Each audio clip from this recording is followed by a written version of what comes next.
the Brigadier's wish and our command that I take to the trees and shoot men down. I hope you return safe and well. Likewise, Sergeant. My legs shook as I stood on the limb, facing back to the Union lines.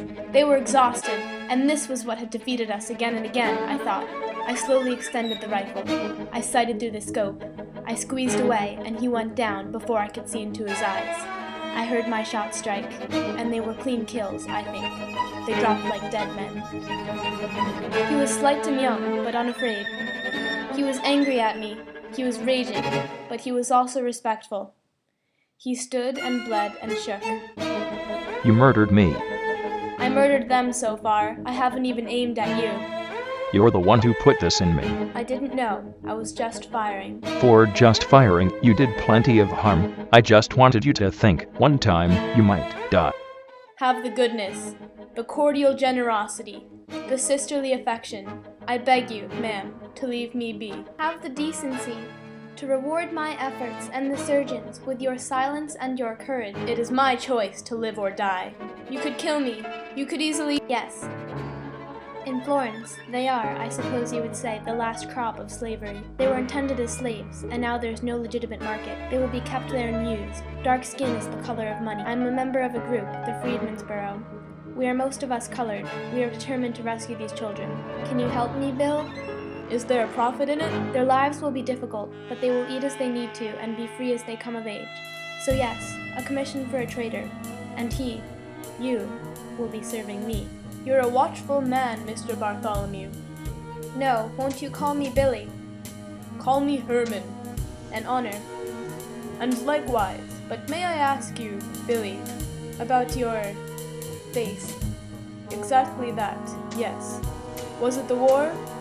The interests of money and the will of our commander decreed it. Battle for the rights of the industrialists, battle for the rights of agriculturalists, and see to it, be sure, that one William Bartholomew received the national hoofprint in his head, and the coin imprinted with Abe's earnestness. Well, come visit me. I am the night inspector. Come whatever time you wish after dark, and listen to the river at night among the pilings. The dead float by, every now and then, murdered or suicide, who knows? And the lads in their long, low craft ferrying supplies by the light of their lantern, then drifting along the shore with the lantern dim. He is a badge-wearing deputy inspector for the revenue service of the Port of New York. He carries government locks. He drinks a good deal, too much, I would say.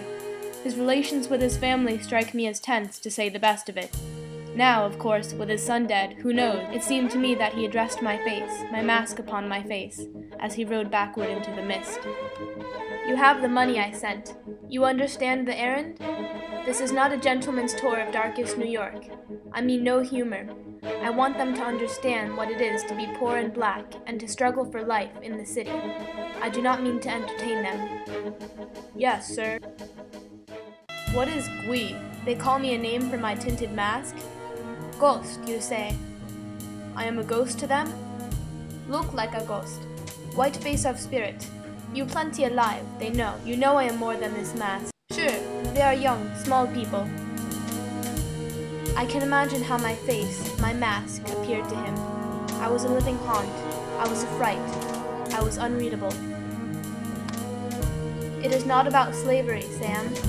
It's about money, economy. Agrarians need slave labor. Industrialists need cheap labor. It's money, Sam, that they're waging a war about. No, it's far keener than that. And that is how capital works, I thought. There are the weak, there are the strong, and some survive. Some, without faces, survive. Some even grow stronger. If we can save these children, we must. We will pursue them. From your catboat? It gives us a mast, a sail, 10-foot oars, and a shallow, broad cabin where some of the children might shelter. A small catboat, in pursuit of a coal-fired ship, against the current? Can we rescue them? And all of them, you know it, are dead of asphyxiation or from swallowing their own liquids or some other cause. These children, these darksome children of humanity, abandoned by man and woman and God. How can we? How can he? We must row, Sam. And I rowed as if my life were at stake. It's daylight, a man on a nearby cot said hoarsely. His voice was equal parts pity, contempt, and embarrassment. In here, I told him. It's night.